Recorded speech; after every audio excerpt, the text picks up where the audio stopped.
in this episode. Ultimately, I can't tell you why they do what they do. I know a lot of people like to guess. There are certainly some educated guesses as to why, but anybody who tells you that they know why this court's doing what it's doing, I think they're making it up. Otherwise, I'd have a crystal ball that would tell me the winning lottery numbers too, for that matter. Yeah, right. Exactly. In an obtuse world, Mark and Jefe will combine military, law enforcement, and general FUD knowledge to keep you vertical. Welcome to the Live, Laugh, Larp podcast. Hey, everybody, what's going on? Thanks for swinging by another edition of the Live, Laugh, Larp podcast. I greatly appreciate everybody's time, and we've got a pretty awesome guest this time. Some really good information for you Second Amendment lovers. I think that we're going to get into some interesting takes as to what's going on with the industry, some of the legal aspects of everything that's happening in the courts, and talk about some court cases, some of the ATF rules that have just been announced and some changes there, and just kind of give you guys a lot of information, and then just kind of go wherever our conversation goes. That's how you guys know we do things. But with that being said, I have some good news, not great news, but good news. Jefe is back from his trip, his adventure, whatever you want to say it. He wasn't able to make it tonight for this recording, but we should have him for the next recording for sure. So I'm glad to have him back here shortly. Want to make sure he had some time with his family after being gone for several weeks. So I'm glad he's back. I'm glad he's getting into the swing of things and all of that type of stuff. Additionally, I want to say a huge thank you to our title sponsor. That is XS Sights. You guys know they are the premier sighting solution for your ARs, for your Glocks, for your VP9s, for your Walther PDPs. I said that specifically because I know that Jefe hates the PDP for whatever reason. And you can also pick up sights for like AKs and MP5s and stuff like that. I encourage you guys to swing by their website, check things out to see if there is anything that you would like to pick up. If there is, use our code LARP, LARP. That's going to get you 20% off of everything on the website. We're not getting a kickback from that. We are just giving you a code, if I could even get it out. We're giving you guys a code so that XS can say thank you for listening to the podcast. I really do appreciate their support. They've been helping us for well over the last 18 months, and a great group of guys. Even got a Christmas card from them to say thank you for supporting them. I think that's pretty cool. It's a real classy business, and I'm glad that they're supporting us because I support them. Hope you guys do too. All right, so let's get into it. We have I would say a pretty, at least from my perspective, from a YouTube perspective, from my channel, someone that I've known for a number of years. I call him a friend, and it's great to see him kind of moving up in the world. We have Adam Kraut with the Second Amendment Foundation. Sir, how are you doing? Hey, great to be here. Thanks for having me. All right, wonderful. First and foremost, I just want to give an opportunity just to tell anybody who has been living underneath a rock who you are, what you do. Well, I don't know if they'd be living under a rock if they hadn't heard of me. So my name is Adam Kraut, as you already said, so I'm reintroducing myself. I'm the executive director of the Second Amendment Foundation. I'm also a lawyer. I've been at SAF for a little over 3.5 years now. And before that, I was at a different organization in the space dealing with liberty-related issues, mainly Second Amendment, for about 3 years. So I've been in the nonprofit world for about 6.5. And before that, I practiced privately at a firm where I did industry and individual representation as it related to firearms rights, ATF, FFL revocations, Second Amendment as applied challenges, things like that. Wonderful. And explain to me, and the reason why I'm going to bring this up is because, surprisingly, just here recently, my daughter, who is getting closer and closer to graduation. Oh my goodness, it's going to Congratulations. be well, she's still got a couple of years, but let me tell you, those 2 years are going to go fast, you know. Yeah. I'm just looking at a picture of her when she was like 6 years old. I'm like, holy cow, that seems like yesterday. But she just brought up an interest in becoming a lawyer, and she's looking at being a lawyer in a specific field. And I'm just kind of curious, how did you kind of get into law? What kind of things interest you or pushed you in that direction? I wanted to put off being an adult for another couple of years. My undergrad degree was in political science with a concentration in politics and law. I went to college. I had no idea what the hell I wanted to do. I took the gen ed classes like everyone else. Psychology was pretty interesting to me. In high school, physics was conceptually very interesting, but I'm terrible at math, so that the sciences were kind of out.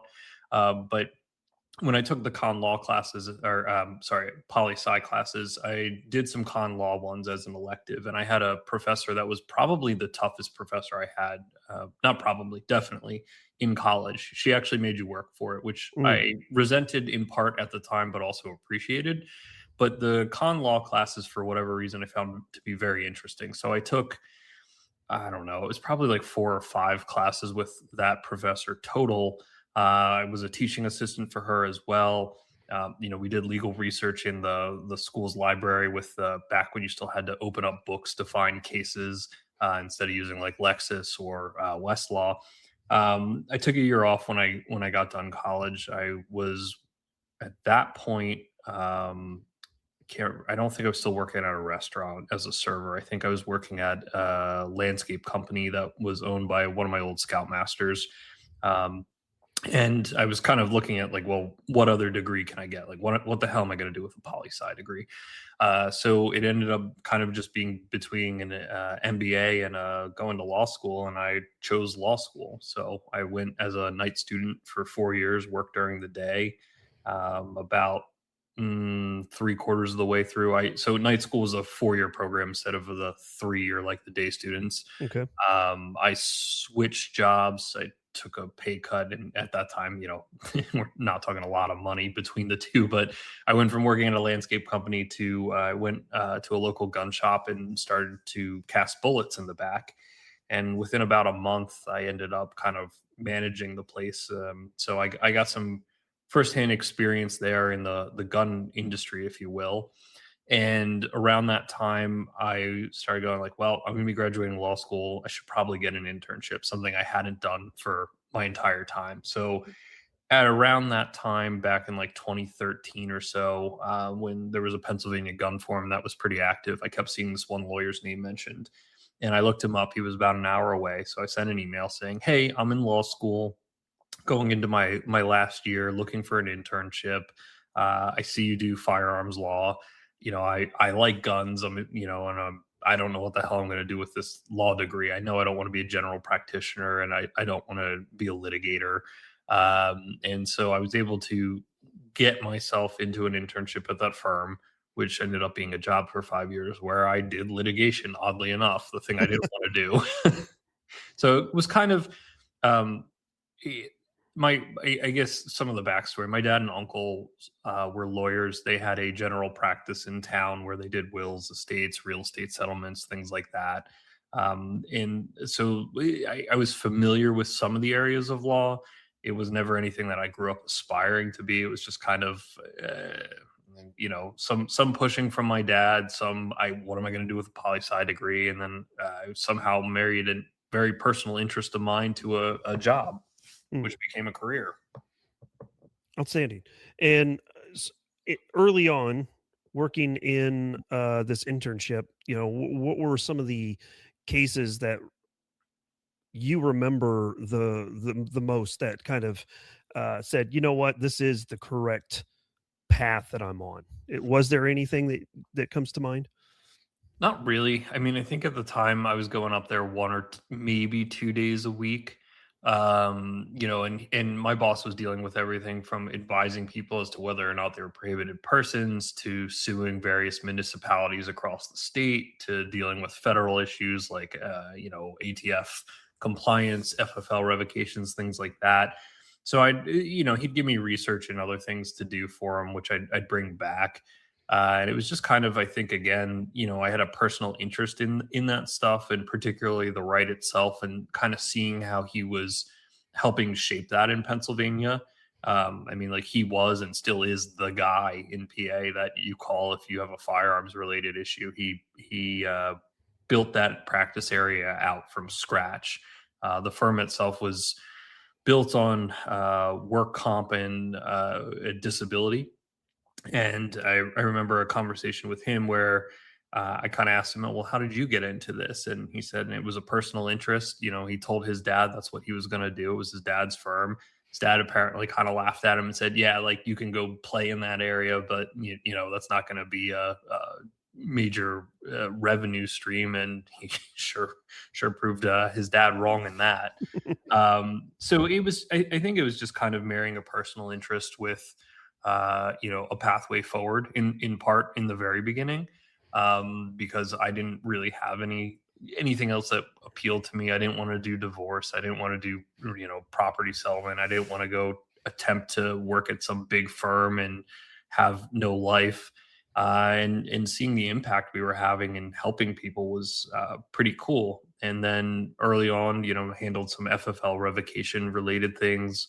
I did a forfeiture action, things like that. The Second Amendment as applied challenges, though, I think were where it really solidified everything for me.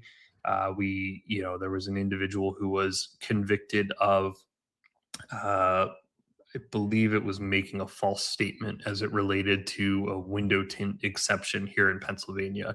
And because of how that offense was graded, he became prohibited from possessing firearms and ammunition. Not violent, I think, if I remember the facts correctly, I think what he did was he had an exception for a prior vehicle and just kind of like forged a new one. And so that was kind of like, well, this is messed up.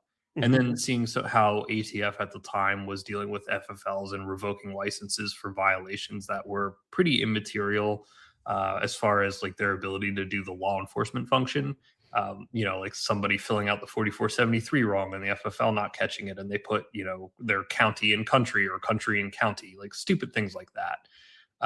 So that was kind of the start of it. And along with that, one of the things we had to do as lawyers was blog in an effort for marketing. So we do blogs and firearm seminars. And right as I started, the brace issue was really heating up. That's when ATF was starting to, this was like October 14 in that time frame. And I wrote a couple blogs for the law blog, and my boss just ended up being busy. So I kind of picked these up about the determination letters with SB Tactical, the tail hook, and there was one other that's escaping my mind at this point. And I got some emails from the people who founded those companies thanking me for writing about that topic, which was really touching, especially being very new to practice of law. And, we ended up doing some work for one of those companies as outside counsel. My former employer, we represented, going a couple years later, we represented my former employer in the bump stock ban. I filed the first lawsuit on that issue right after the acting attorney general at the time signed that new rule into effect. So there were a lot of cool experiences there that I got to do, honestly. And some of that was, there were some very positive outcomes. I got some people's, carry permits restored. I went to an FFL revocation hearing that was down in Laredo, Texas, and was able to get ATF to back off from revoking their license for the violations that they were cited for. So I felt like I was doing some good work and enjoying it too, for that matter. So from there, you started not working your way into, but kind of explain to me and everybody else how kind of you've landed this role that you're in now, I guess.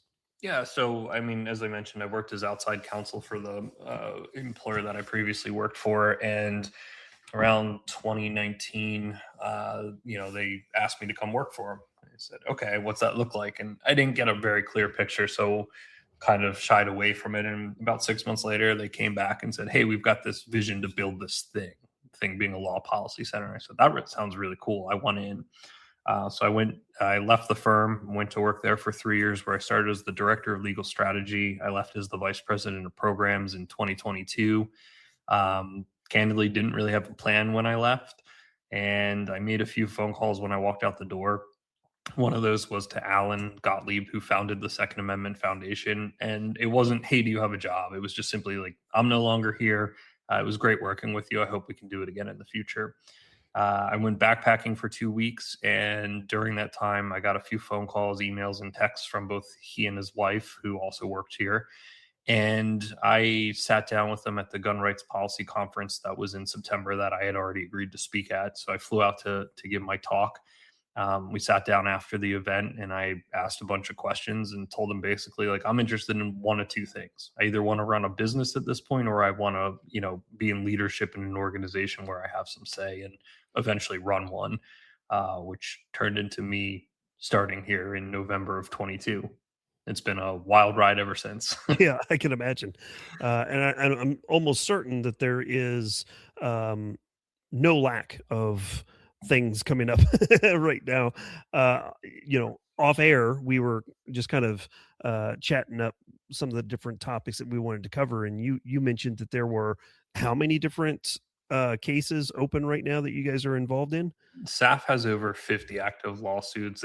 It's probably right around 55, but it's been waxing and waning with that 55 number over and under for the last couple months. A case will get settled or end up finishing, and a new case will be brought. So it's over 50. It might be 54, 56 at this point. I'm not really sure, to be honest. Right. And from your perspective, I mean, we've been at least a lot of us have probably been paying attention to the landscape over the last few years. We've gone back and forth with the brace. We've gone back and forth with frames and receivers.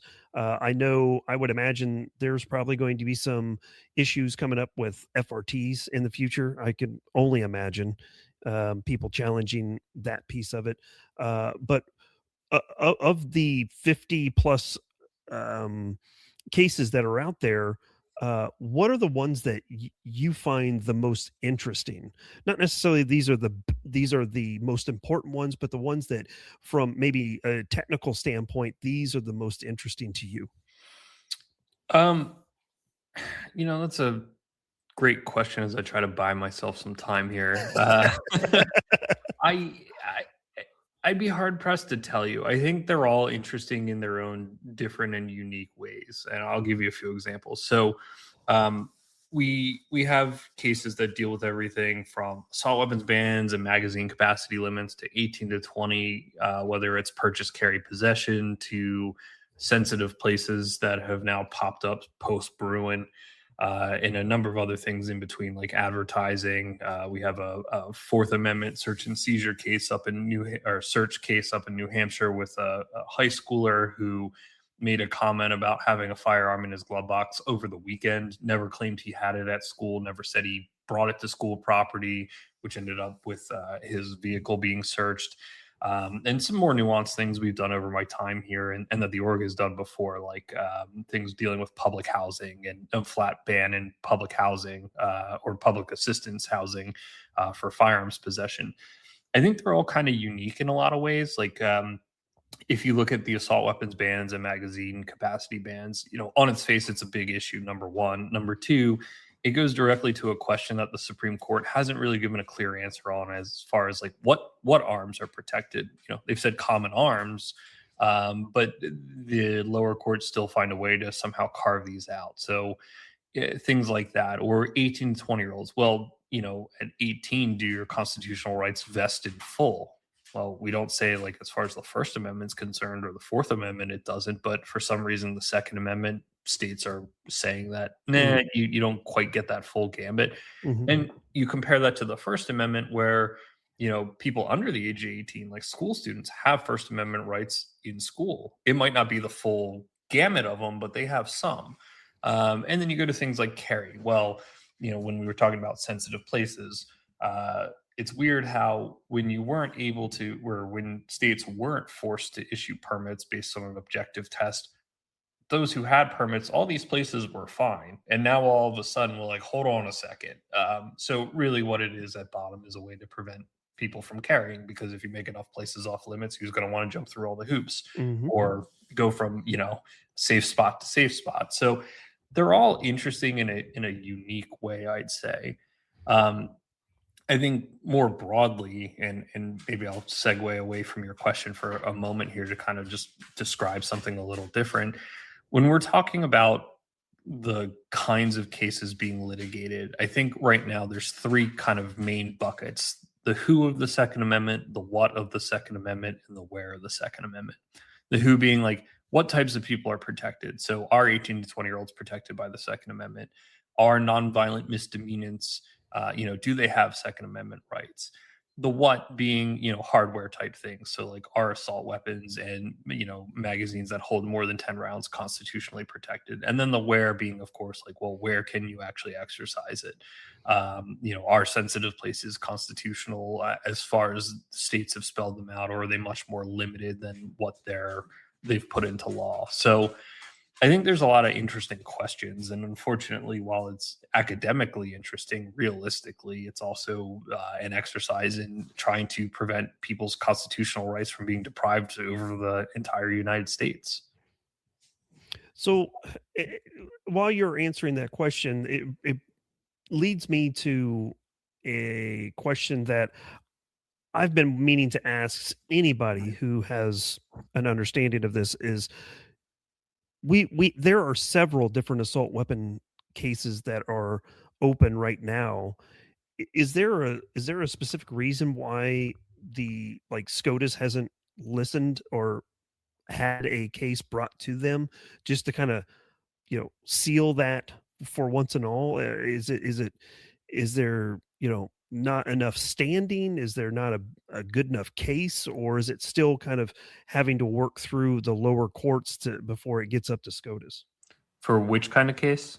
The assault weapons bans. Oh, yeah. So currently there's two cases that are, well, two of which are SAF cases that are up on cert that have been relisted at this point, I think 14 times, if memory serves, from what the conversation was earlier today. We have our challenge that's out of Cook County, Illinois, dealing with the county assault weapons ban. And then we have a challenge that's coming off of a denial of a preliminary injunction up in Connecticut, dealing with their assault weapons ban. Last term, we had our Maryland assault weapons ban, Snope, that the court denied cert in. As far as the why behind it, there just weren't enough votes, unfortunately. When you look at the statement, respecting the denial of cert from Kavanaugh, he said very specifically that, I think it's an issue that the court will take up in the next term or two. But he was interested in kind of seeing how the lower courts resolve this issue. And one of the things that the Supreme Court looks for as far as cases coming to it is one being circuit splits. So the way that the federal judiciary is set up is you have your district courts. Some states have one, some states have multiple, and above those are appellate courts that are divided into circuits, which have, it varies from circuit to circuit, but a number of states underneath those. And so when the circuit courts disagree on something, it's an incentive for the Supreme Court to weigh in and kind of even the playing field across the country, particularly if you have, three saying one thing and three saying another, because you want an equal application of the law. And right now, all these assault weapons bans are in not so great circuits. So all the circuits are saying that they're constitutional and have been for quite some time. I do think, though, however, that even though that's one of the things the Supreme Court looks for, I think Kavanaugh might also be interested in kind of hearing all of their reasoning. Obviously, Thomas in his dissent said, like, these are protected arms, like, we need to fix this, stop screwing around, but they just didn't have the votes. Having said that, and you need 4 justices for that matter to vote to grant cert for a case to be heard before the Supreme Court. And I don't think you're going to get a cert grant with the composition of the court today unless they were confident that they're going to come down and say that these are in fact protected arms. I don't bet usually, but I'd be willing to gamble on that one. Mm.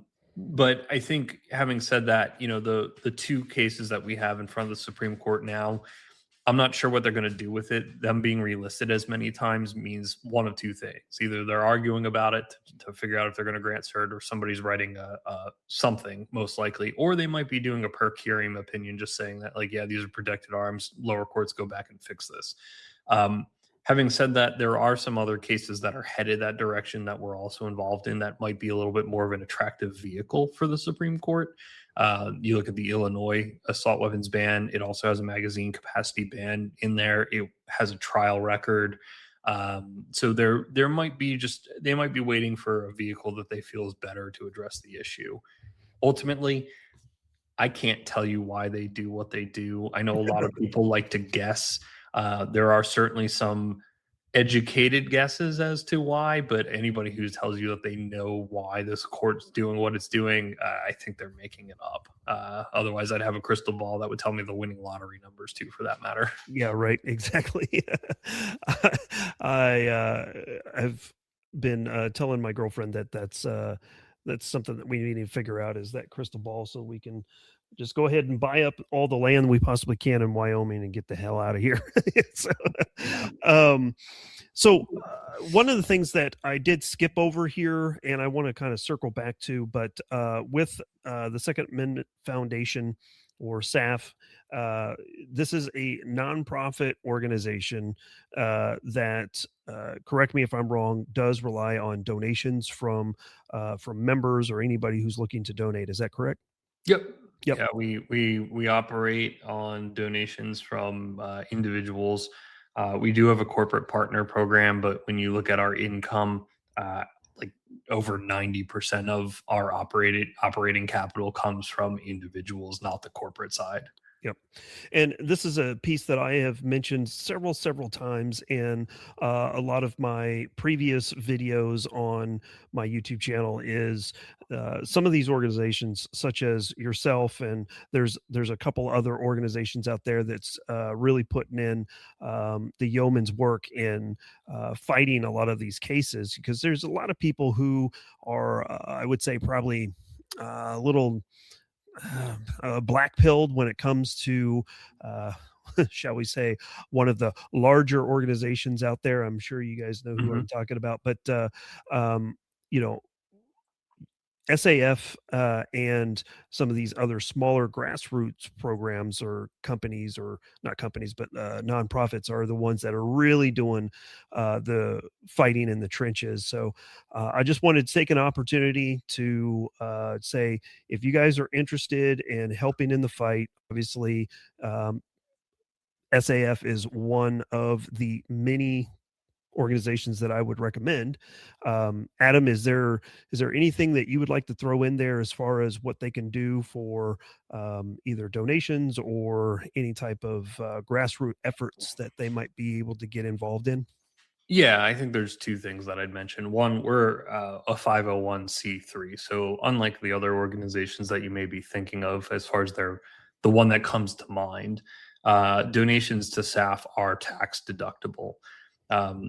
Since most of the others are a C4, well, the name you would recognize is the C4 anyway. They all have foundations, but the C4 is the better well-known of the sister organizations. We somehow grew inversely, where our C3 is significantly bigger than our sister C4. The other thing C3s typically don't engage in, just because of the IRS restrictions around it, would be lobbying and grassroots lobbying. So that's why you don't see SAF coming out and saying, like, hey, write your senators, do this, do that.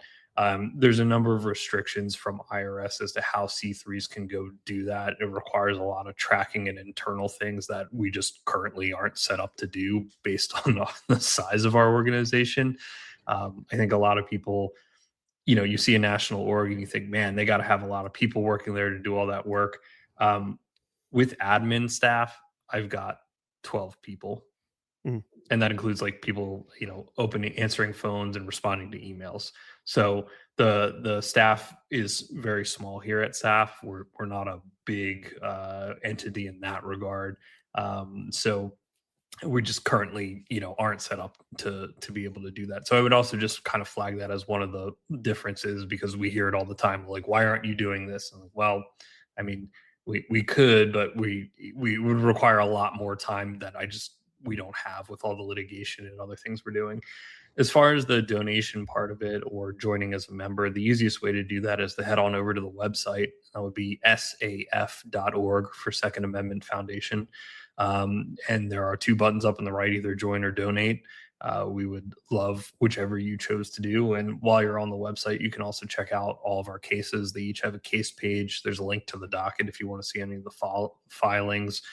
You can check out any of our news releases. You can check out the investigative journalism project as well, and any number of other things. And then, of course, like, check us out on social media for more information that's a little more frequent hitting. And where's some of the best places that they can find you as far as social media goes? It would be Instagram. X is a big one. Facebook.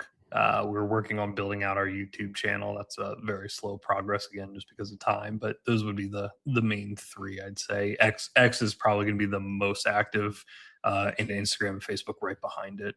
Right on. Okay. Well, for those of you who are interested, we will have all of that information down in the description of this podcast. So feel free to take some time and swing on over and check things out.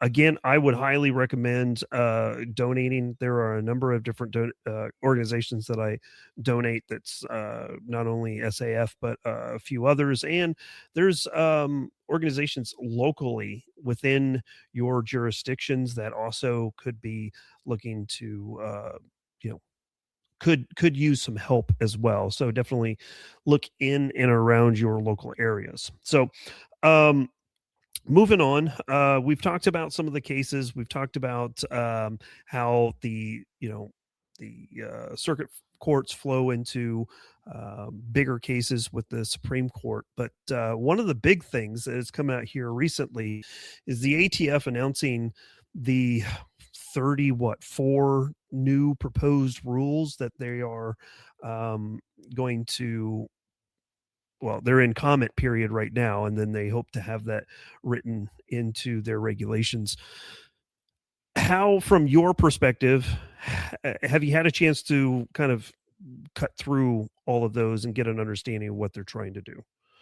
I've browsed through a handful of them. I had a lot of the staff handle that. The other two lawyers on staff, Bill Sack and Costas, kind of go through those, and we put out some information on social media. I was aware that they were doing that. Attended the signing ceremony that they had. Based on what I've seen, it all seems pretty positive. I'm sure there's a few things that we will find, some issues with, or some things that we don't absolutely love, to be sure. But overall, I think it's a step in the right direction. Some of the stuff that they're doing is clean up, just in as much as, like, hey, the Supreme Court decided Cargill. So, like, they're cleaning up their regulation on machine guns to remove the language they added that included bump stocks. So the regulation will again mirror what Congress wrote when it wrote the definition of a machine gun. Mm-hmm. Some of it's a little more broad than that. They're rescinding some Biden era regulations. They're adding some new things. I looked at the NFA transportation one. I think overall it's pretty positive. They're proposing to eliminate the need to file a Form 20 for travel that's under 365 days, which is a huge savings for everybody, especially if you're taking a last minute trip and you want to bring an NFA item like an SBR as an example, or a machine gun or something like that. There was something in there that I caught that I didn't like. That we'll be submitting a comment on. I'm going to save that so that nobody else picks up on what I'm talking about. Maybe they will, but I thought it was kind of silly. So we'll be submitting a comment on that. I think one of the more controversial ones that I glanced at, so I'm not really prepared to speak in depth about it, but the gender on the 4473, being male and female only, and talking about the gender identity at birth. That's obviously caused some consternation within a subset of the firearms owning community. Um, I don't know realistically what the practical implications are as far as if your license says one thing and you follow the form's instructions, whether the person behind the counter is going to say like no sale doesn't match. Hmm. So I could see there being some potential issues with that. And there were a handful of other things in there as well, dealing with the record. The record retention is going to be another one that's going to be a tough pill to swallow with the time period they're proposing those records be retained for. Certainly better than indefinitely, but also like could be better. So I think again, overall positive. Probably not without some things that are going to cause some issues and concern amongst the community. For sure. I'm by no means a lawyer, and I am not the most intelligent when it comes to um, understanding the legalese that a lot of these proposed rules are written in. But I do know that, like with some of the language that they're trying to, I guess, better define, they like with SBRs, they're trying to distinguish between a manufacturer and a maker, and that can get extremely confusing for the layperson. And I kind of understand what they're trying to do, but at the same time, it seems as if they're almost muddying up the water. I don't know if that I is a good. I I looked at that one and I don't remember the exact language of how they wrote it, but there currently already is the term maker and manufacturer. The manufacturer is whoever produced the assuming you're taking an existing firearm and you're filing a form one. The manufacturer is whoever made the gun you're doing the thing to. You are the maker of the National Firearms Act firearm. So if you're cutting it down to be an SBR and SBS, you're the maker in that scenario. And I think, Mhm. and you'll have to forgive me again because it's been a couple of days. I think what they were trying to get at with that regulation was that you wouldn't have to engrave the maker's information on it anymore. Don't hold me to that. I Mhm. seem to think that's what it said. Like I said, I kind of just skimmed through it, but if that's the case, it would alleviate the need for additional engraving. Yep. So you're saving a cost there. Number one, to the individual, and number two, it's not really adding anything anyway because the firearms information was going into the NFRTR anyway. So whether you made it or someone else made it an SBR, who the hell really cares when you can still identify like, well, the manufacturer was Colt, the serial number was X, like this is the thing sitting in front of us, so we either know it's on the registry or not. Exactly.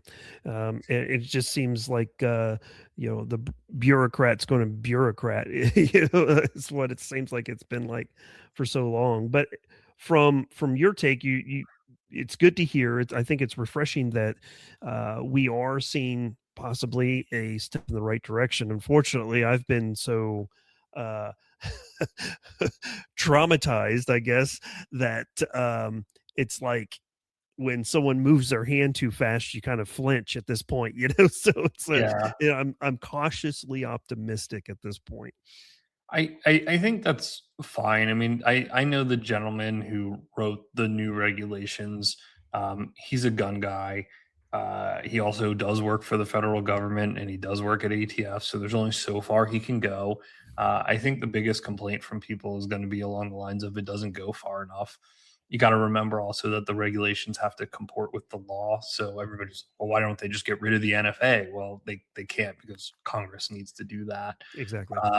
But I think overall it's positive.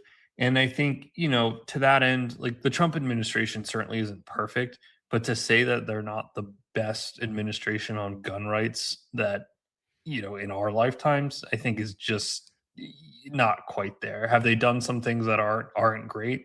Like, when Trump won the bump stock ban, yeah.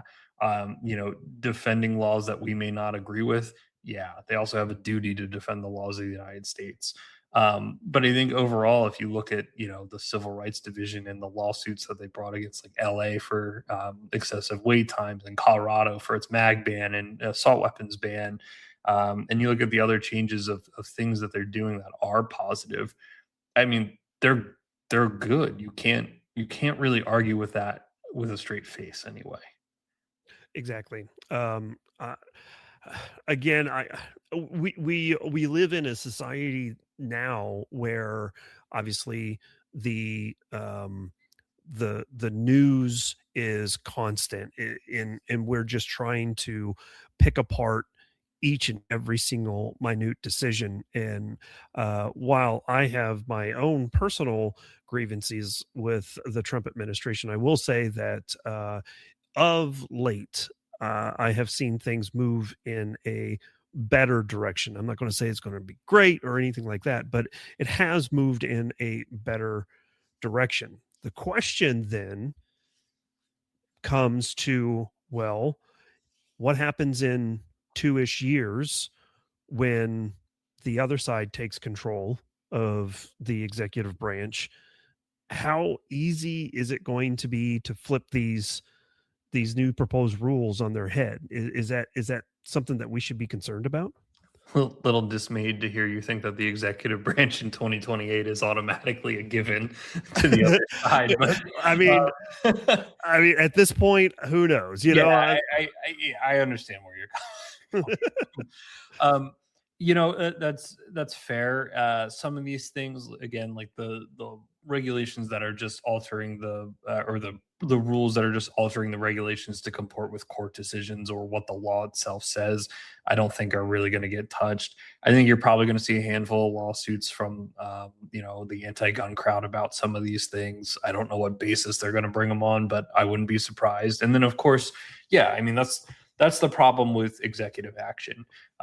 You get 4, maybe 8 years of the thing you like, and then there's a new administration that comes in that can unwind a whole bunch of it. Mhm. No different than what this administration is doing, like rescinding the Biden zero tolerance policy or things like that. So I don't know out of all these rules which ones would be prime off the top of my head for like a different administration to come in that is a Democratic one and go like, yep, we're throwing all this out just as quick as it got installed. We're getting rid of all of it.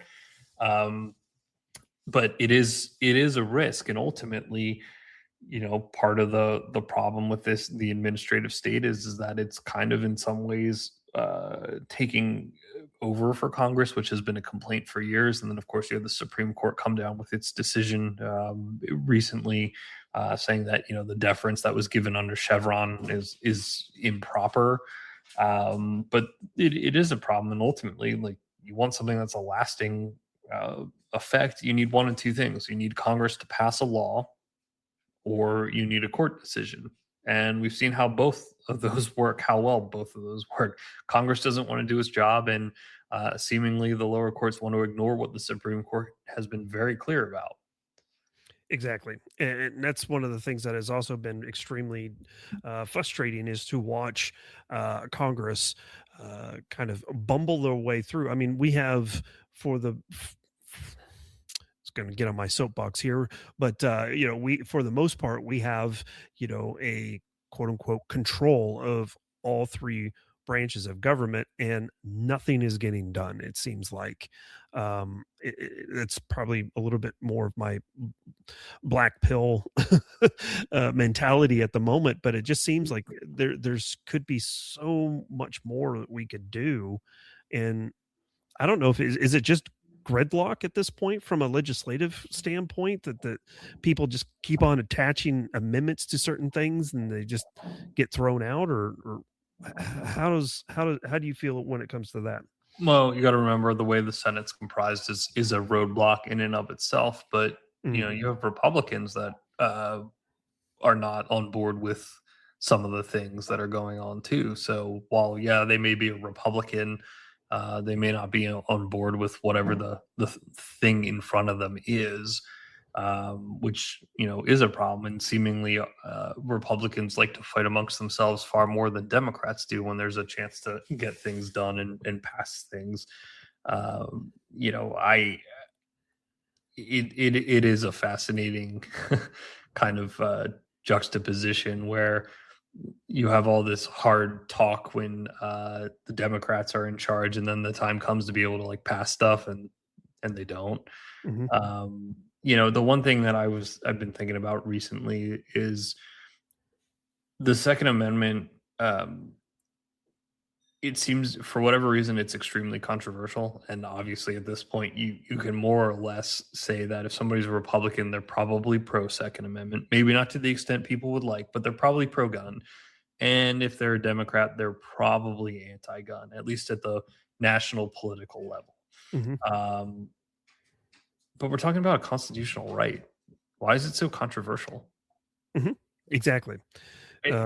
Both parties should be on board with like, yeah, this is a right that is enumerated in the Constitution. And candidly, like if people don't like it that much, the founders provided a mechanism to get rid of it. Just amend the document that's in charge, the charter of our nation. It's doable if you really want, if there's enough votes and all the other thing. Like, but there is a mechanism rather than just this constant sidestepping of, well, let's just pass laws and wait for courts to strike them down. And it's aggravating in that regard. But I think at this point in my life, I've realized that this is just going to be a lifelong fight for me and probably for generations to come, where you'll lose ground, you'll gain ground, you'll get something found to be unconstitutional, and they'll come up with some new creative way to somehow slow down the process. I'll use the assault weapons ban as the example in this.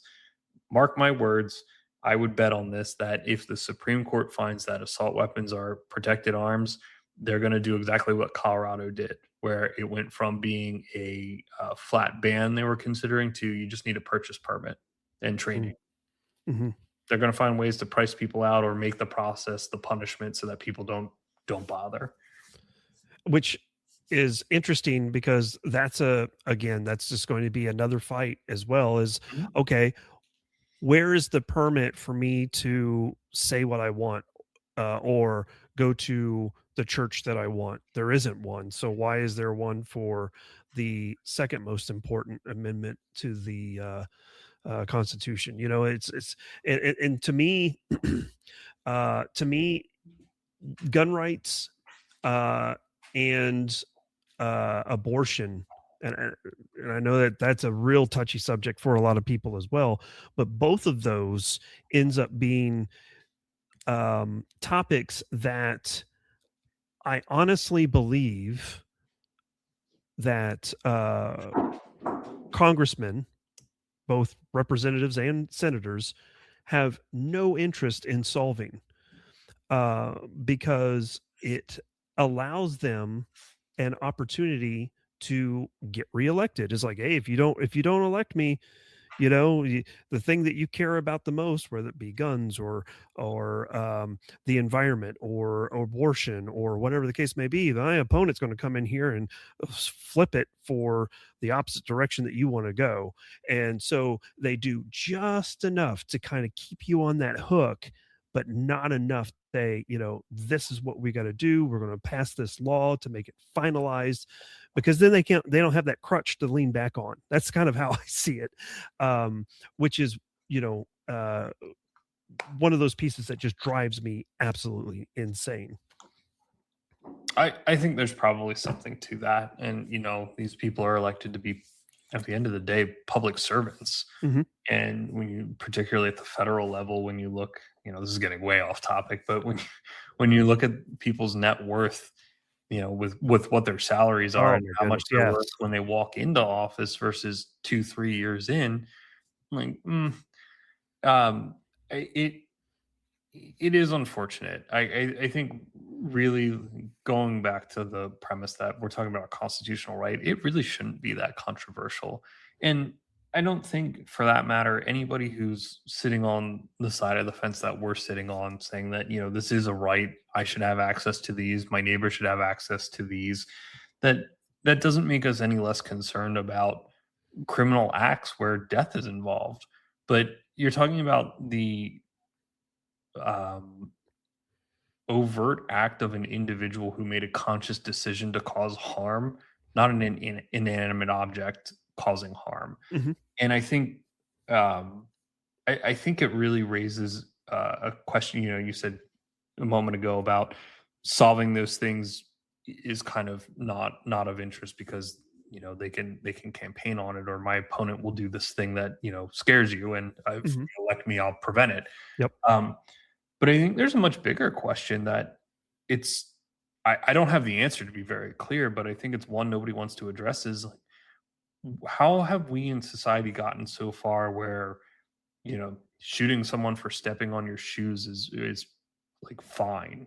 Like that's Mhm. a thought that goes through somebody's brain of like, yeah, this is a perfectly sane reaction to somebody accidentally stepping on my shoes, or insulting me, or any number of other things, or being bullied, and deciding like you're going to take out an act of aggression on it. There's a fundamental moral problem that, again, I don't have the answer, but it requires a much deeper discussion and thought than just simply ban the thing. Ban the thing is easy in theory, right? Like if you ban the thing, then nothing bad can happen because the thing doesn't exist. But we all know that's not how that works. Exactly. You need to look at any number of things that have been banned through history, whether it's alcohol, drugs. You look at prisons. Like prisons are some of the most secure places in theory on the planet, and yet all kinds of contraband finds its way in there. So banning the thing is not going to solve the problem. Um, but it makes for an easy answer to a much more difficult conversation, I think. Yeah. Yeah, it does. Uh it ends up being the mentality of what I have heard the term used as a NIMBY, somebody is, against something, uh, as long as it, or that's not the best way to explain it, but a NIMBY is an acronym for not in my backyard, Mhm. right? They're perfectly fine with it up Sure. until it affects them. And Right. once it affects them, then all of a sudden they're like, "Oh, wait a second. I've got to stand on my podium and uh, just holler at the top of my lungs to try to get someone to listen to me about it." And I also feel that is exactly what we're seeing, that there's in the society we have a lot of apathy at this point where people just, hey man, do your thing, it's not bothering me, I don't care.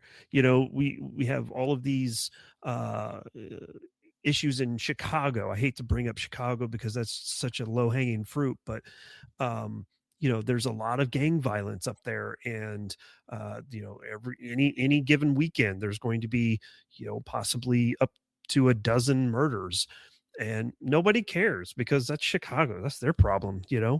But once it starts to infiltrate their backyard, then all of a sudden it's like, oh, we got to do something, and it leads back to what's the easiest thing to solve that problem. Well, we just ban it. And that kind of goes back to your point as well. Yeah. I mean, unfortunately, I think that's kind of the view people take on that. I think the other thing, at least as it comes to constitutional rights, is the further away in time we get from the adoption of any of them, and the less that the lessons are passed down from generation to generation, people just don't care. They don't understand why it's important and like what the basis for it was. Mhm. Even though you can look in even contemporary history and find any number of examples as to like, well, why being able to speak freely, even if it is offensive, is important. And why being able to have arms to protect yourself from a tyrannical government, because at bottom that's what the Second Amendment was for. And there was a pre-existing individual right to self-defense, but um, you don't need to look all that far back in history, like not even 2 3 decades, to see like why all this stuff is important.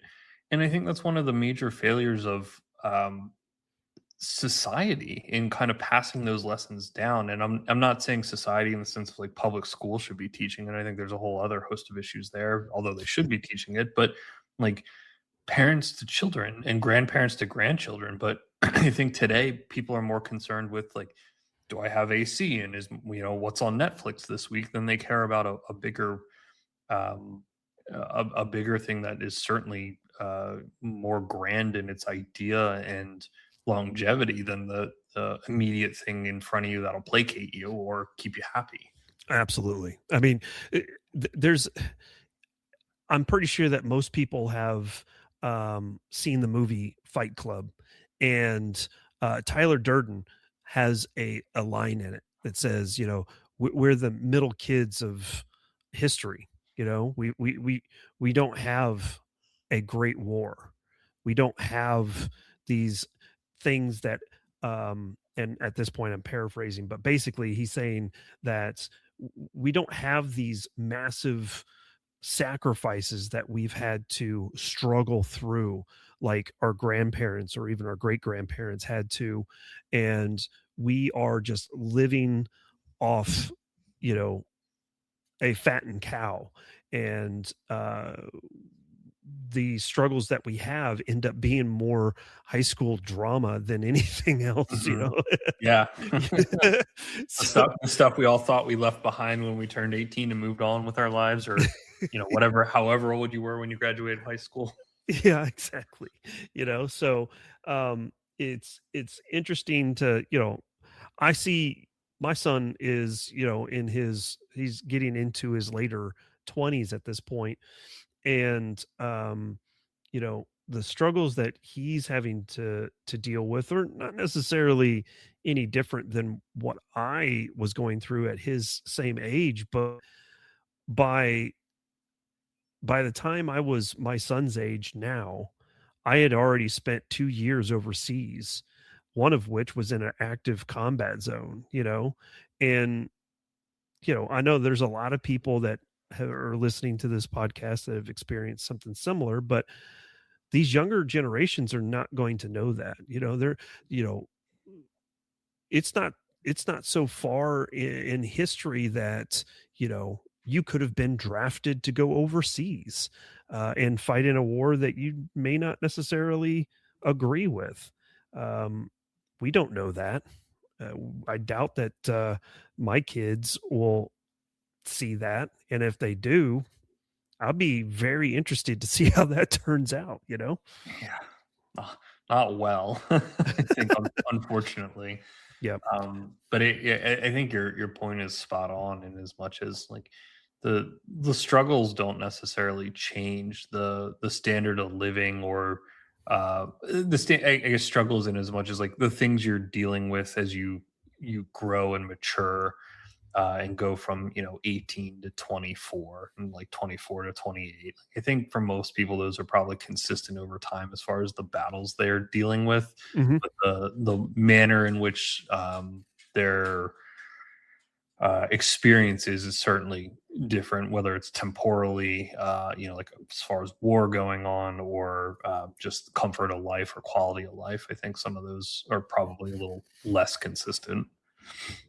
For sure, for sure. But well, we've kind of beat that dead horse quite a bit. So, what are some of the other things that you yourself or even SAF is engaged in at the moment that people ought to know about? Well, we're, I guess, going back to the org for a moment, the mission of the organization is legal action and education. And the educational component, there's a couple things there. So we're currently working on launching a new program called SAF University.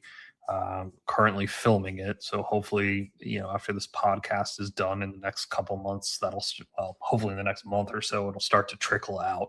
But the idea behind that is kind of to give people choose your own adventure, if you will, on Mm, understanding the Second Amendment.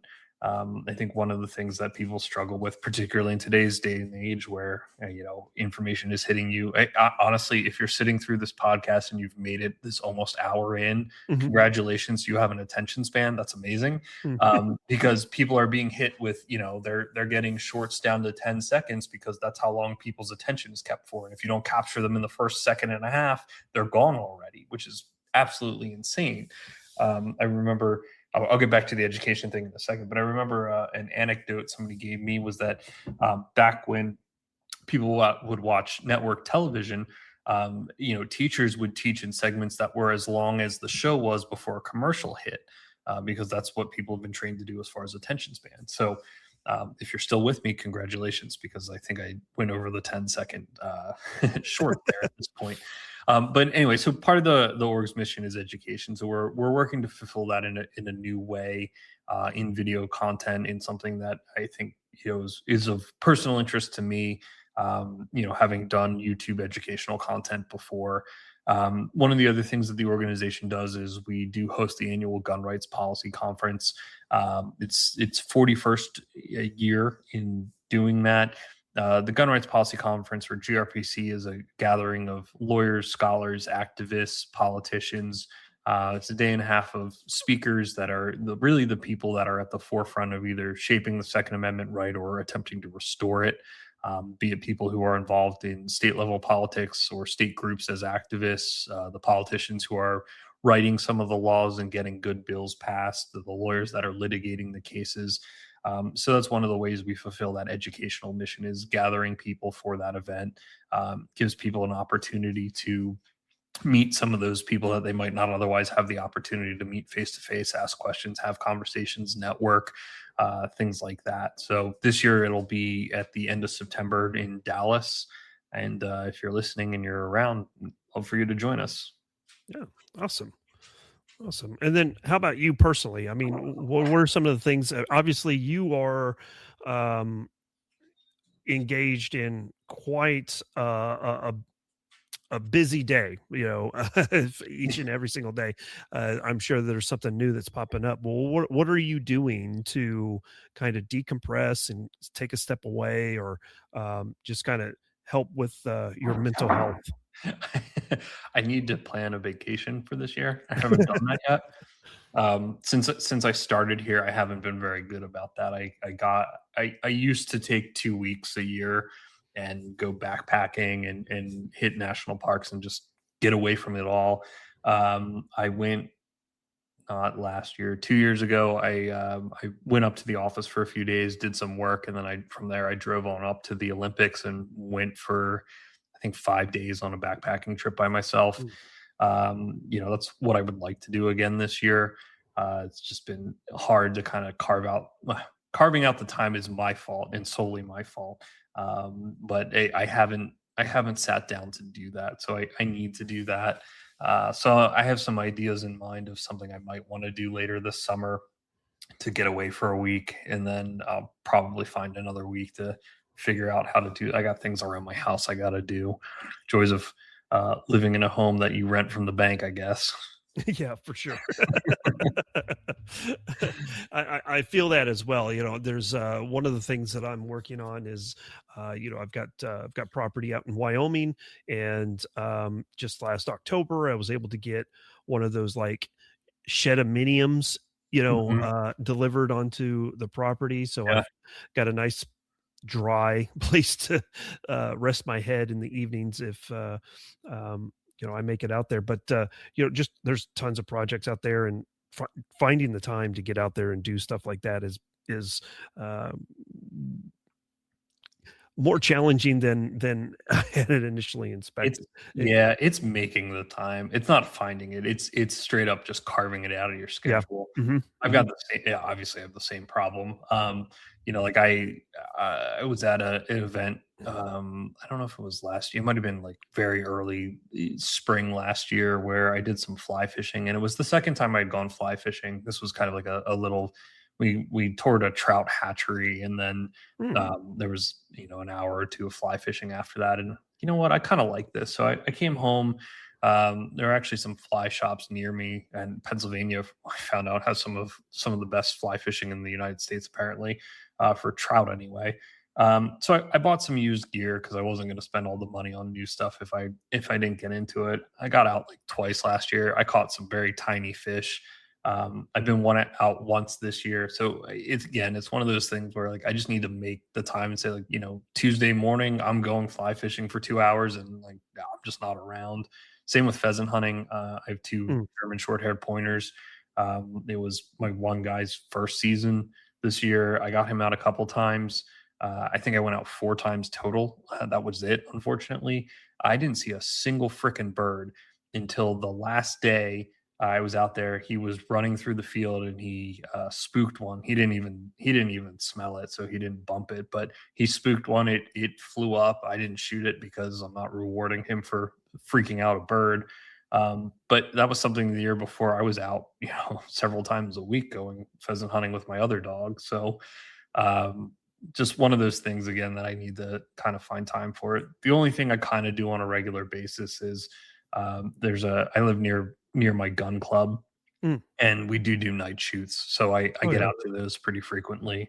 And I also sit on the board of that. So that comes with its own set of headaches of more responsibility that I didn't really want, but they were looking for some younger people to get involved. And I figured that was a good way to pitch in.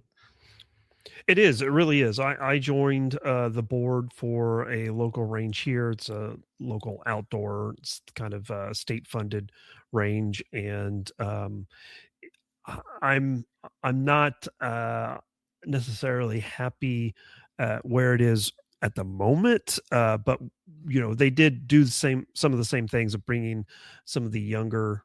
Um,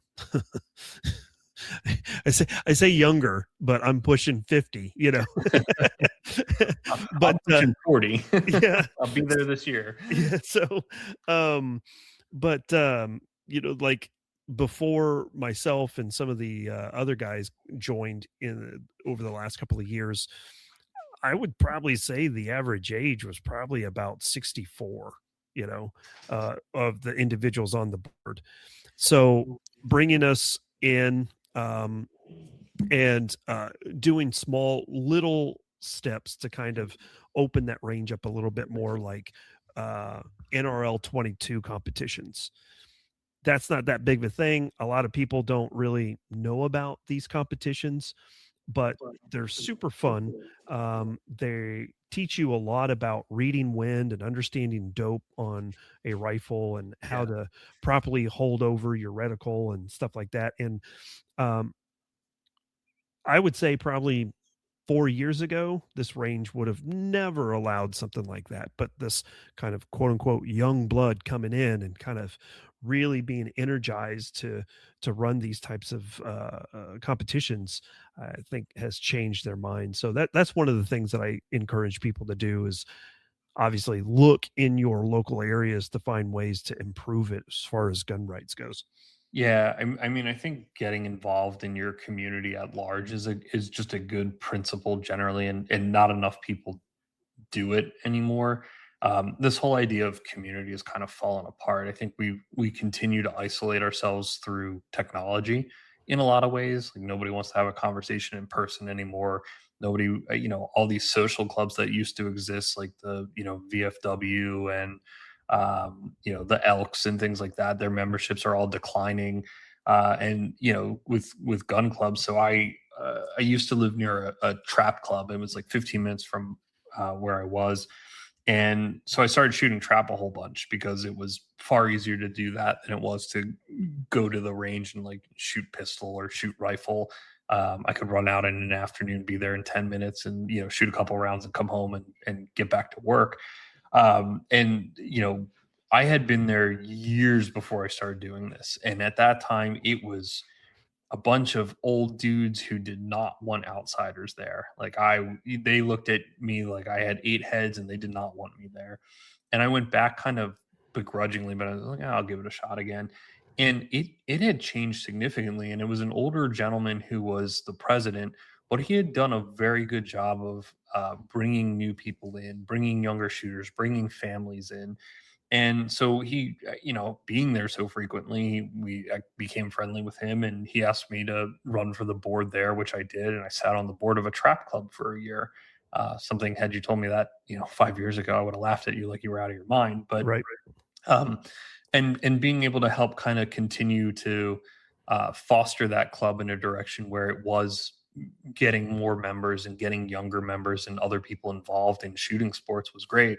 And then when this opportunity came up, I liked the range. I liked the direction of where they already were. I wanted to see how I could contribute to that and build some more sense of community. So I think it's important for people to try to find some time to volunteer. It it is a commitment, but also I think you can do some good with it. Mhm. Yep, absolutely.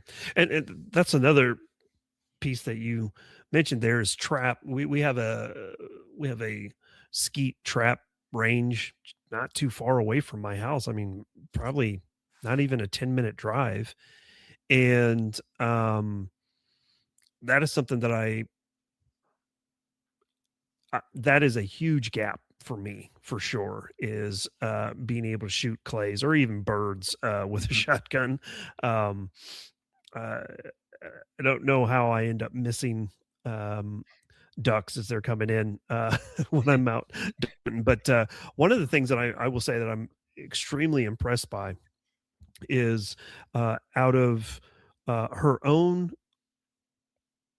interest and her own willingness to kind of explore these types of things. My girlfriend went out and got her hunter safety license, and she's just like, "Hey, I'm going to be tied up this weekend." I'm like, "What are you doing?" She's like, "Oh, I've got this class," and it explained what was going on. I was like, "Oh, well, that's pretty cool." So she gets through and gets done with the class, and then uh, comes home and she's like, "Okay, well, we need to go get me a shotgun so we can start working on chasing down some birds." And I was like, "Oh, okay." So I got her a it's the funniest thing. I got her an over and under shotgun, Yeah. and it's actually made by Ishmash. It's a Russian over and under, and it's 20 gauge. It's nothing special, but I thought it was kind of interesting since I'm um, kind of big into AKs that Ishmash has a over and under shotgun. Yeah. Yeah, I would have never thought of that. But one of the things that she's extremely interested in is going up to like South Dakota and going to there's a lodge up there that I just found out about. And you know you pay for the weekend and you go up, and they'll take you out all day until you get your bag limit of pheasants. And if it takes all day, takes all day. If it takes an hour, takes an hour. Once you're done with that, you can go back to the clubhouse. They've got open bar that you can, they have pool tables or whatever, or they've got ATVs and you can just take off onto public land and go do some more hunting, which is, I thought was really, really cool. Yeah. So, that's something that she's extremely interested in doing. So we're going to try to get set up with that. And that's one of those things that the reason why I bring all of this up, I'm getting long winded, but the reason why I bring it up is it's the concept of encouraging people to explore, the firearms world. It doesn't have to be, putting on a plate carrier and going to some type of training. It could be something small, a baby step of taking someone out and just saying, "Hey, you've ever shot a gun before? Here's a 22 pistol. Let's go shoot some cans or something." Those small little things kind of help people understand that guns aren't really scary. They're only as scary as you make them. So, I think in my lifetime, my experience with people, like I've told this story many times over the last decade at this point from doing podcasts, but since I haven't shared it on yours, I came from a house that didn't have guns. My parents were actually very anti-gun. hmm, Um, and in kind of looking at, at least how my dad grew up, he was born in the Bronx, grew up in Jersey. His family didn't hunt, they didn't have guns. In my first experience was Boy Scouts down at Camp Horseshoe in Rising Sun, Maryland, and I'll never forget the shit-eating grin I had on my face after shooting a 22 for the first time. It's never left. I still, when I hmm, smile, I swear it's still there somewhere. But what I found was that I turned 18, I bought a shotgun, I hid it under my bed. My brother snitched me out to my parents. They told me to get rid of it. I didn't. Turned 21. I bought a handgun for a birthday present for myself and got a carry permit. There were a lot of comments about how I was not going to make it very long in life carrying a gun. And, several years after that, my dad came one day and asked me to take him shooting. And what I've learned from over time is that a lot of people who hold anti gun opinions have just had zero experience or exposure to firearms. So their only understanding of it is what they saw in movies and on the news. Not to say everyone didn't have necessarily a negative experience, but a lot of them just have zero experience at all. Mhm. And I found that, taking those people shooting, all of a sudden they go, oh, at the very least, this is fun. Usually. And, maybe you get a fence sitter or somebody who goes like, okay, I don't really care one way or another, but I'm not anti. Um, or in the case of my dad, not only was it fun, but he's like, his opinion on things started to shift. It's like, oh, I could see why you'd want to have the ability to defend yourself. And then like he bought some handguns and started carrying, and then it was like, AR-15s were the next thing of like, who needs one of those? And what do you need a magazine that holds this many rounds for? And a couple more years went by, and I think everybody should have an AR-15, and like magazine capacity limits be damned. So it is doable. But I do think it takes some engaging. And I think the one thing that we all forget in our echo chamber on the internet, regardless of what side of the debate you may sit on, although with this podcast, I'm going to guess I know what side. Um, I think you're constantly exposed to the extreme opinions of like the right is absolute or you should not have the right at all. And I'm not throwing my opinion in here as to where I think the right is, but I think the majority of people are probably somewhere squarely in the middle where they believe that like, yeah, some restrictions are fine, but like people should have the right to have these things. Mhm. And those are the people that are like the fence sitters that might not even have any experience with guns, that you could take shooting and start to get them to be like on board with, hey, you know what, this is a right, like people should have the ability to possess these things and use them for their own self-defense, and the criminal actions of a third party shouldn't dictate like what I get to do for my safety. It's one of those things where like you look at, going back to wanting to blame the inanimate object, like how long have we been dealing with DUIs? How many Mhm. times have people said like, you know what, the car is the problem? No, it's the person who got drunk and got made the bad decision to get behind the wheel, especially the person who did it multiple times. um i I don't know, I'll get off my soapbox on that.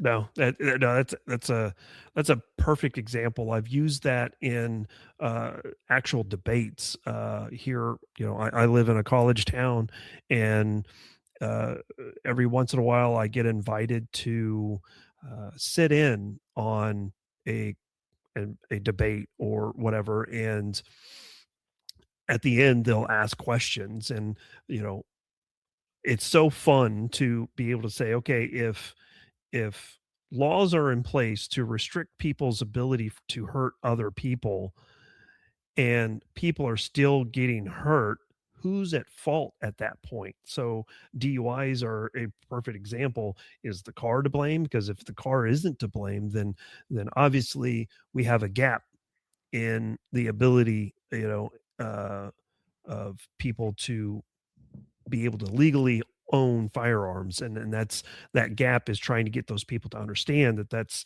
that bridge that we need to cross. In my experience, based off of the statistics that we have at this point, if you exclude suicides, because regardless of what happens with a individual's mental state, if they are prepared to end their time on this earth, they're going to do it regardless if it's a firearm or whatever. But if we exclude those and look just at homicides, typically we're going to be somewhere around the same level as DUIs, right? So we don't see a massive push for people to, you know, uh, restrict people's ability to go out and have a beer with dinner or six beers or whatever. It You're free to do pretty much whatever you want. But we've gotten to a point to understand that we have a responsibility to not drive to save people's lives. And I think that as a society, we also need to get to that point with when it comes to firearms as well, is get to a point of where, hey, look, here's the thing. We have a God-given right to defend ourselves. Firearm is a mechanism to defend ourselves, and we have the responsibility to ensure that we are not going to be brazen with that responsibility, that we're going to go out and, uh, you know, hurt someone else. And there's plenty of videos out on Instagram and TikTok and X and everywhere else where, people are in the streets and just shooting randomly up into the air because they think it makes them look cool. Well, obviously those bullets have to come down at some point, and heaven forbid it comes down on somebody. But that's that responsibility once again. I have a number of friends who are in local government here who would have had no idea that I was carrying a firearm until, I made mention of it. I'm not going to go into the bar because I don't want to be there.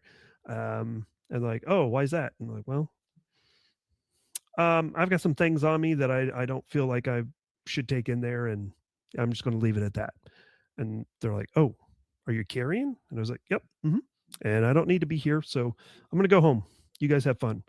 And they're like, have conversations afterwards, and they're like, man, I would have never known that you were carrying. And I was like, well, there's a reason for that. Yeah. So anyway, there's my rant.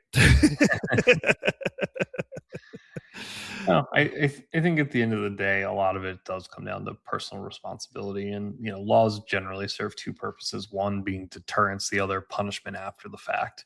But somebody engaged in an act that society has said is unlawful, the law itself isn't going to reach out and stop you from doing the thing that society said like you shouldn't do. It's unlawful to do.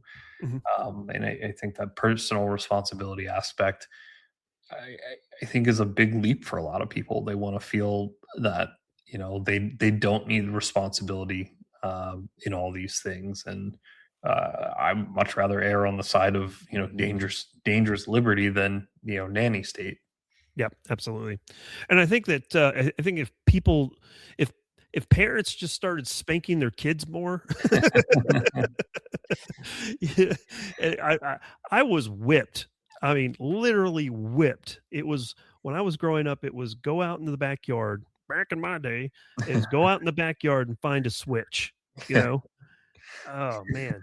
And naturally, you find the stick that is like the weakest, so sure. it'll break right away. You didn't specify how good of one I had to find. Let that be a lesson to you. Oh yeah, I learned real quick. You don't get the really green sticks because don't break. They just keep going. Yeah, they keep going. So, but I think that circling back again, you've brought it up in the past that the sense of responsibility, that there's a, I think if we can get to a point where there's more of a community aspect in wherever we live, regardless if that's a huge city or a very small rural town, if we get back to the concept or the idea of just looking out for each other and trying to help people. I mean, just in my neighborhood, we've got several different neighbors who come together each and every single week and is like, hey, we're going to be out of town, from these days. Would you mind coming over and take care of the dogs? Or we've got some packages that's going to be coming. Would you mind picking those up and holding them for us? The small little things that kind of helps kind of bring us together a little bit more. And additionally, with talking about my land in Wyoming, it is at least 20 minutes before you will see a convenience store. So you are heavily reliant on the people that live around you to help out if you need something, and mm-hmm. I feel that if we could get back to that in some small ways, we might improve, some of that personal responsibility to take care of one another a little bit more. I think we just do better as a society and a country. I mean, the reality is we probably have far more in common with each other than we disagree on, but nobody's willing to have those conversations anymore. Where I used to live, when I had first moved there, I had a neighbor that had a political sign in their yard that was for a candidate I did not like, which also led me to believe that they probably would not like me. Mhm. And I moved in, saw them in passing, and they invited me over for dinner one night, and they asked what I did, and I just said, I work, I'm a lawyer, I work for a nonprofit, and I left it at that. And this happened, and I liked them. Like, we got along great. We didn't talk about anything controversial. They were nice people. They had two kids that I enjoyed hanging out with. Um, and so, this happened several more times before the mom one day was like, "So, what is it you do?" And at this point, I figured she had Googled me. And so I told her, and she's like, "Oh, okay." And like, it was perfectly fine. Yeah. And so that relationship grew, and I ended up learning that, like, the dad liked guns, grew up with them, but wasn't really into them that much anymore, and that the kid, the little boy, was really interested in guns. So I ended up buying him a 22 and gave it to him as a gift, and told his parents, like, made sure it was cool with them before I did that, but they were like, "Yeah, that's fine," and took him shooting and all that. And just, I think, being willing to have that conversation, maybe looking past the surface level of what's presented at the time. But they were great, great neighbors, and that's exactly like the kind of neighbor I want, is somebody who's friendly, who looks out for you. And that's the neighbor I want to be too. Like, it's a much better position than to be just totally isolated and not um interacting with people. Yep. Yep, for sure. And that's been uh, I have a very similar experience, but more close to me, in the fact that when my girlfriend and I started dating, we got to know each other, uh, you know, away from everything. We met at a neutral place, to make sure that neither one of us is going to be a serial killer. Sure. Then, we went on a couple of dates, and then, she invited me over to her house. And when I showed up to her house for the first time, there was a sign in her yard for a political candidate that I absolutely despised. And yet I'd already spent so much time getting to know her. I was like, well, all right, let's find out what this is all about. Mhm. So, and I just flat out asked her, I was like, hey, what's going on with the sign in the front yard? And we came to an understanding that, hey, we really don't think too vastly different. It's more of these small, like, extreme issues that we don't necessarily see eye to eye, but we do still find common ground. Mhm. And I think that's most important, is the way that we approach things too. Just because someone sees things differently, or just because they vote the opposite of way you vote, doesn't necessarily mean that they automatically hate you. There's probably a lot of common ground, like you said, that we just need to flush out. We need to have those conversations. And I want to say one last thing. I'm sorry, Adam. I'm pretty long winded, but I just went to a concert. It was my birthday gift, and went and saw Stephen Wilson Jr. He's a kind of an interesting country artist. It's kind of up and comer, and I really, really like his stuff. But we went to the Midland Theater in Kansas City to see his concert. And this was something I brought up just the other night talking to my girlfriend. Is the Midland Theater is a old grand theater, right? So you have the balconies, you have like the presidential um, uh, seats on the side of the auditorium, like where Yeah. Lincoln was shot and everything. The booths, that's what I'm thinking of, right? And but one of the interesting things that I mentioned was I had to go use the restroom. So we were sitting in the mezzanine, and I left, and there's a restroom right there. And as you walk into the restroom, there's actually a seating area. And that seating area had a fireplace, and there was two chairs. And it it I actually had to pause for a second to look at this, and I was like, man, we in this day and age, we miss that. That was the quote unquote smoking room. where people would go and just sit. It was right next to the restroom. You could go use the restroom. You come out, you could have a smoke, you could sit there, and you can actually have, wait for it, a conversation with a human, you know? You could actually have discourse. You could talk to somebody. You could meet someone new. You didn't have this flat rectangle thing glued to your hand where you constantly had to update and check to see what the newest thing was going on Twitter or whatever the case may be. You can actually get to know a fellow human and find out if you like them, you dislike them. And I was talking to my girlfriend. I was like, I think that is one of the key pieces that we've ended up losing as a society, because we've been filled with so much instant gratification, and we've got to order whatever we need off of Amazon, and we can't wait 48 hours to get it in the mail and all this other type of stuff. And ultimately, if we would have those small social gathering rooms that we could actually talk to people, we'd find that there's so much more in common than we would have ever thought.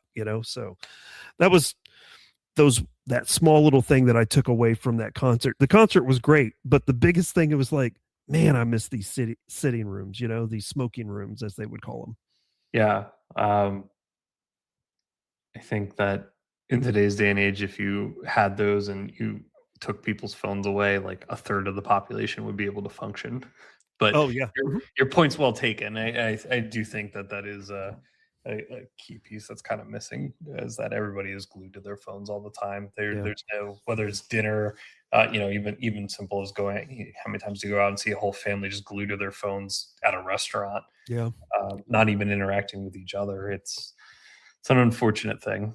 It is. And I will be the first to admit, I'm just as much of a problem as anybody else because of this podcast or my YouTube channel or my Instagram account. I've got to constantly keep on updating things, so it while it looks like I'm just kind of surfing around, you know social media and stuff like that, I'm actually kind of doing work, so Yeah. but it's anyway. Yeah, you're right. I think that we've lost that ability to have those good discussions and actually have a conversation about things that are tough to talk about, like firearm rights, like abortion, like religion, or whatever the case may be, so Sure.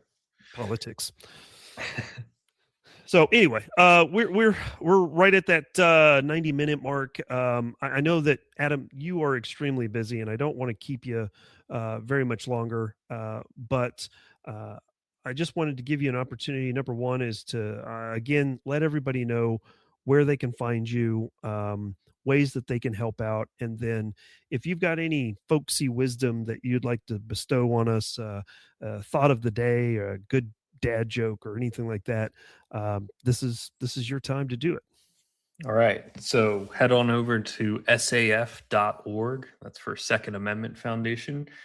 You can join or donate. We'd appreciate your shekels. They help us operate and fight for your rights all over the country. As we talked about earlier, we have over 50 active lawsuits, and that is not a cheap endeavor, just to be clear about that. Follow us on social media. We are on Facebook, Instagram, and YouTube at Second Amendment Foundation, and on X or Twitter, whichever you call it, at 2AFDN, because Second Amendment Foundation is too long of a handle for that platform. Don't know why. And then as far as folksy wisdom, man, I probably got a bunch. Dad jokes, not so much, but I think I just go back to what I said earlier about the in some of what we were just talking about, but the aspect of community and being involved and trying to build a community, no matter the size, whether it's something as simple as meeting your neighbors and trying to establish some kind of rapport with them, to getting involved with your community at a larger scale, whether it's being on the board of the gun club or volunteering at the gun club, or maybe something more ambitious like local government. I think those are all good things, but anything that gets you out there interacting with people in a face-to-face manner, and listening to diverging opinions, and giving them thought. Like, is there something that that might be here, or do you just disagree at the end and go, you know what, I understand what your arguments are, but I think those are all healthy things that are slowly slipping away from us, where it's just easier to scream into the abyss and always be right, and not bother to build a community around you. So that's my folksy wisdom for the evening. Yeah, that's perfect. That is perfect, man. Again, for everybody listening, and if you've made it this far, as Adam said earlier, thanks so much for uh, spending an hour and 35-ish minutes with us. I will have all of SAF and Adam's information down in the description of this podcast. So please, again, swing by, check them out, donate if you can, if you're able to do so. That would be a huge help to a lot of the fights that we're in right now. As far as my folksy wisdom, man, I have finally started getting back into the gym on a regular basis. I've been posting stories on Instagram to kind of show you some of the workouts that I've been doing. And I'm pretty sure there's a lot of people that will look at it and just kind of giggle or laugh or whatever. And there's like, man, that's a lame workout. But you never know what's been happening with somebody. I fought through a lot of injuries over the last 6 months, and I'm just getting to the point now where I can start to crawl. I mean, literally crawl when it comes to doing things in the gym. So if you have to literally crawl your way into a gym, I encourage you guys to do it. Stay active. A body in motion stays in motion. So get out there, get healthy, and go to the range. Go to the range, do some drills. That's what I've got. Adam, again, thank you so much for your time. I greatly appreciate it. Open invitation to you and your organization. If you ever want to be back on the podcast, we'd love to have you. We'll stay in touch as we have over these last years, and we'll get you back on when some more important things come up too. Awesome. Well, thank you so much for having me. I appreciate it. Yeah, absolutely. So that's going to cover it for this edition. Again, we're going to have, hopefully, Jefe back on the next episode. I'm glad he's back. So got a number of guests lined up over these next few weeks, and we hope to see you guys next time. As always, don't forget to live, laugh, and Larp. Bye, y'all.